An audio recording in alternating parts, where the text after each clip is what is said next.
What moment from your life was the most difficult to retell in this book, and what subject did you feel was kind of the most cathartic to write about? I think writing about the addiction Mm-hmm.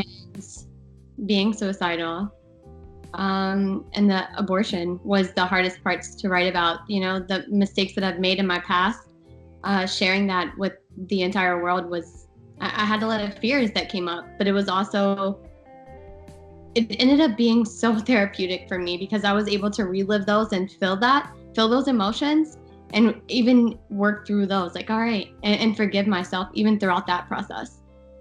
I know. I can't even imagine like reliving it, but also retelling it in story form for others to read. Like, I'm sure it was very therapeutic. I guess that honestly, that was the hardest part. But if I'm gonna write my story and things that I've went through, and I want to be that beacon of light for so many others, then I get to own that. I get to own the mistakes I've made. I get to own my voice, own my truth, and that was the entire purpose for writing my book.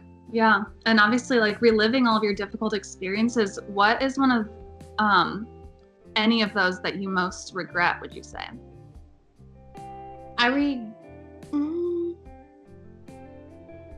Regret is such a, like, because I wouldn't be the person that I am today. I wouldn't be the mom that I am today. I wouldn't be the woman that I am today had I not went through every single thing that I have in my life, in the short amount of time of my life. Or maybe something you would have done differently, just looking back. I would have been more honest about the abortion. Yeah.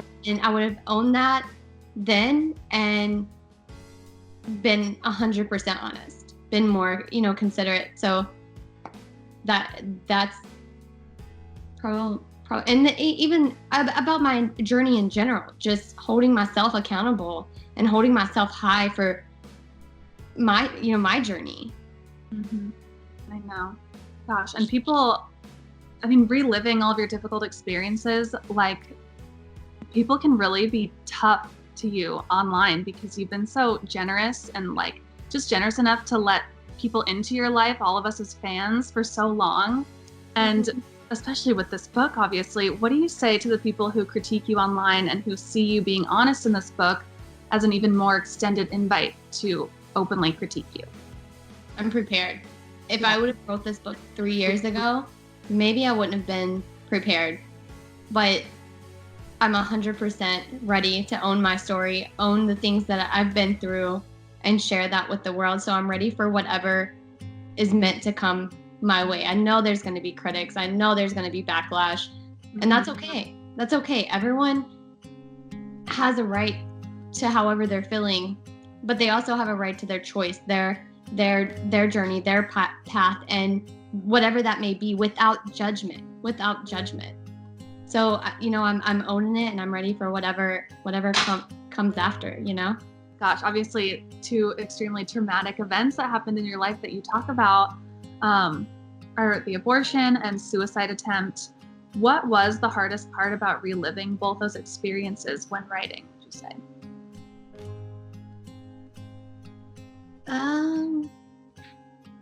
I think just going back and, like, if I'm gonna write about it, I'm reliving it. I'm feeling those emotions. And to think that I was really that lost. Yeah. I was really that lost, and I didn't have the support, really, that I didn't. Okay, so MTV was 100%. I'm not gonna say that they weren't supportive, because they really stepped in with my management and said, hey, like, something's not, like, Leah's not healthy. Yeah. And that, for me, that was really the turning point. But to think I was that, like, that's how dark it was. And I don't feel like people truly understood. It was more than addiction. It was more than suicide. Like, I mean, it went so far deep, and I talked so much stuff in, and not really having someone to open up to and talk to. But I think just the hardest part was reliving those times in my life was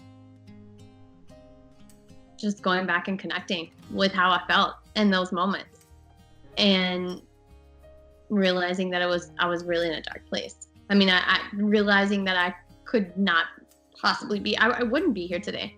I wouldn't be here today if it wasn't for MTV and my management truly stepping in and saying, you know, you got to go get help, you know, and having that support system that held me high is so important in those times. It truly is, because listen, there were times I was totally like, I got this, very independent, I'll do this on my own, you know what I mean? Yeah. And it wasn't possible without a support system that sometimes you don't even want to hear. I know, and it comes from a place that maybe you wouldn't even expect. Like, thank God you were even part of the show during that time in your life. I feel like a lot of people look at me and they see a TV personality, or they see the girl that got pregnant at 17 and with twins.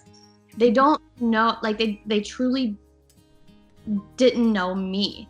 And I think opening up in this book, I was like, I want my supporters, I want my fans, if I'm truly going to make a difference with the opioid epidemic and the suicide, like all of these things that I've went through, if I'm going to be that beacon of light for so many people, then I get to go back and tell my entire story. And had I left out the abortion, had I left out suicide, had I left out addiction, that wouldn't have been me owning my shit. That wouldn't have been me owning my story and being completely honest with everyone that has been a part of my story.